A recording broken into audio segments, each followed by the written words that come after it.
On March 16th in Pretoria, South Africa, the EFC year begins with 2 title bouts.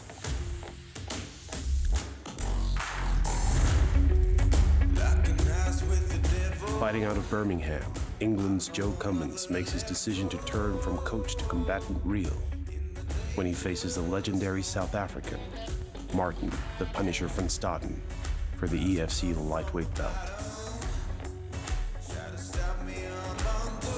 Van Staden seeks redemption after a title loss.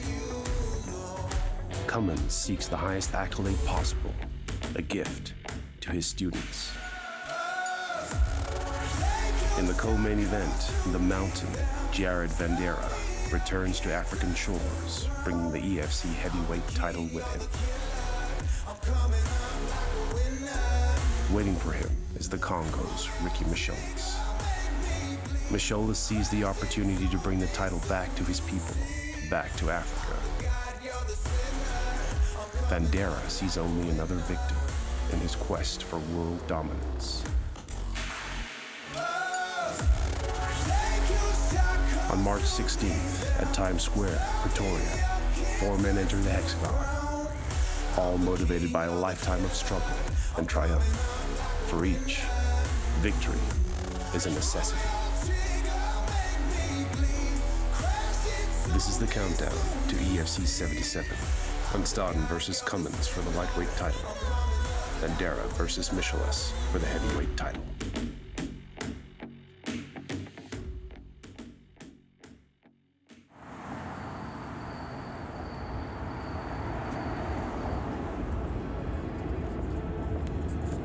Certain people are brought up in a nice area. They got nice things. They go to a nice school. When you haven't got anything, I just wanted to go out and get things, and that's the road it led me down.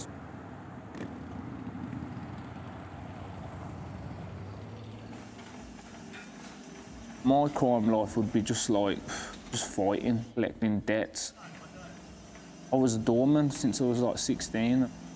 It was easy money for me because I could fight. It was just all I knew.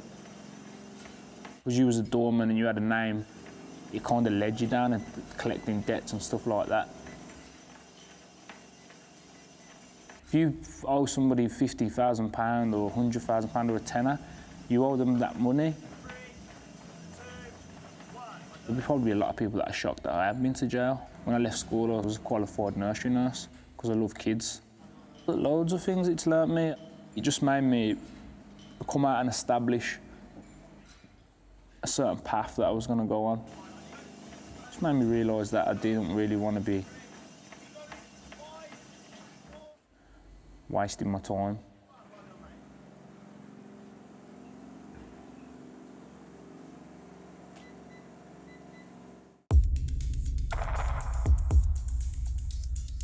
Born in the city of Birmingham, England's Joe Cummins has been a martial artist since he was a boy. A coach to his community since his late teens, he has shepherded numerous young athletes to international titles. On 16 March, he finally fulfills his own ambition when he faces Martin van Staden for the EFC lightweight title.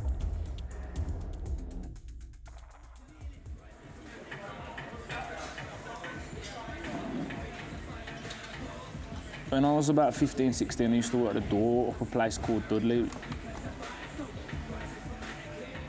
And one of my boxing instructors up there was like, "Oh, come and work the door for me." He come up to see me on the door, rough door. I always remember the day. He goes, "You need to come to Birmingham." And he introduced me to a guy named Carl. Do you know about MMA? This was like 2006, 2007. And he had a gym. And that was it. As soon as I got involved with that business, that was it. I never looked back since.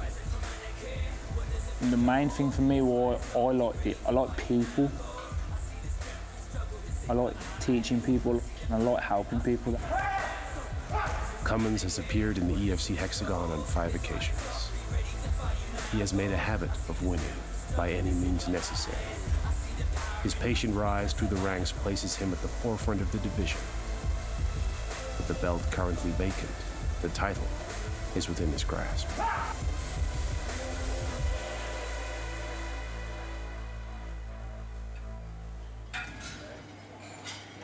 Joe, he's a very thoughtful, very generous person. He puts a lot of people before himself. His biggest challenge, I think, was finally fighting for himself. One of the lads that I used to train with done an interview and said something like, who do you feel that's not fulfilling their potential? And he said me. And the interviewer asked him why, and he goes, because he coaches the lads, but he's good enough to turn professional. I was always looking after the other lads rather than looking after myself.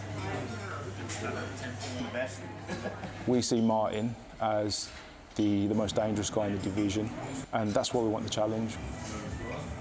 And now his opponent, standing across the hexagon, he is a mixed martial artist with an impressive 26 wins and only 10 defeats.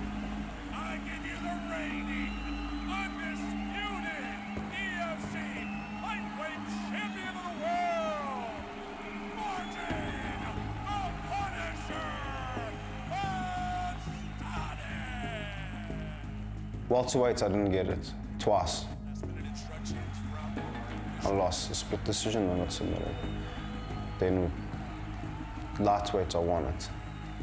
Martin van Staden. Yeah, those two fists are like wrecking balls. Two very long. Once again, having his sisters Davis grabbing onto. I think every fighter's on his own journey. If I had beaten Drickus or David, I would have stayed at welterweight. Whatever happened with Drickus would have happened. I would have lost the title there. But I would have stayed at welterweight, which is not the weight that I was intending to fight. It's my journey, you know. This marks 11 years of being in combat sport, which is not a long time. I started combat sport at 25 years old. How many guys are doing that now? Within 4 years, they're top of the food chain almost. Yes, I've come short. I've missed a lot of opportunities. Yes, it's been frustrating, it's been disappointing. It's been a road of ups and downs. If you look at my record, it's 26 and 10. Never once have I thought I need to quit.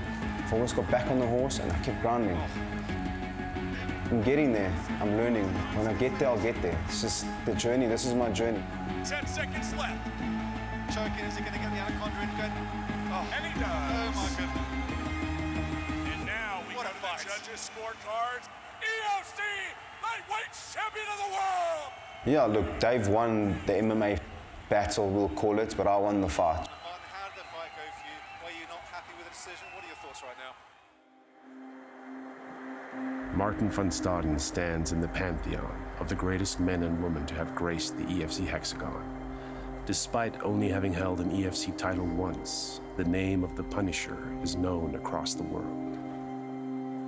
With 19 knockout victories to his name, at 36, where many would retire, van Staden continues to evolve, a student of a sport that is his passion. You know, doing this sport, if I was single, I'd be an idiot, put it that way.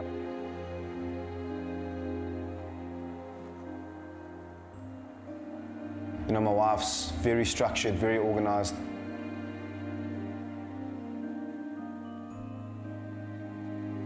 She just helps me to be more like that. The days that don't want to go train, like don't want to go sauna, she'll message me and go, listen, let's go sauna today. I know you're tired. Let's go do that. And that makes a huge difference, you know. Having somebody to back you, no matter what, you know, through the ups and downs, never questioning anything. Always giving good advice. And sees your vision, sees your dream, sees where you want to go. The most difficult thing I've ever done, but the most rewarding thing I've ever done. Just look at it. Yeah. It's insane. You know, I'm 36 now and need to start a family. Having somebody that understands that the moment my career is coming first, and as soon as I'm ready, we'll have children and we'll plan for that. I think is truly special. You can't put a price on that.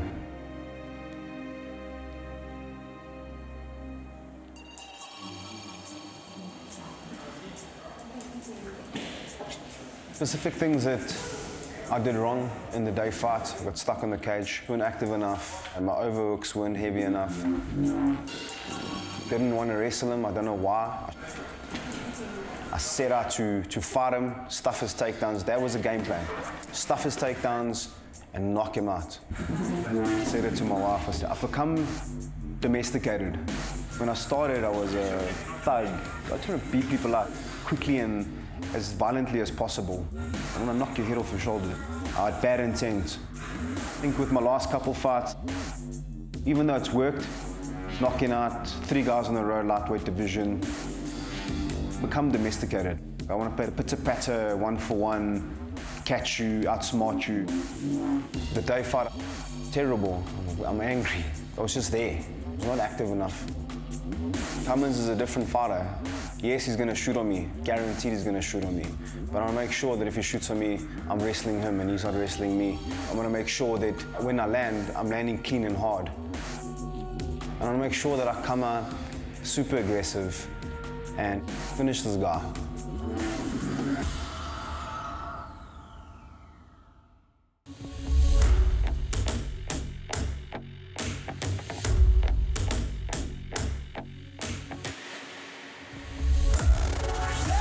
On March 16th, the man seeking redemption steps into the hexagon to face a fighter searching for an inner truth.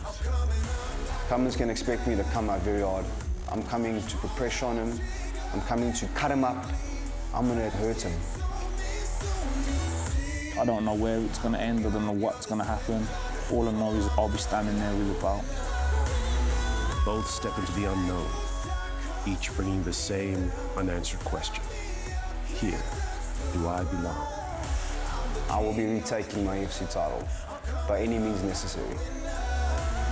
Martin, I'll see you on the 16th of March, mate.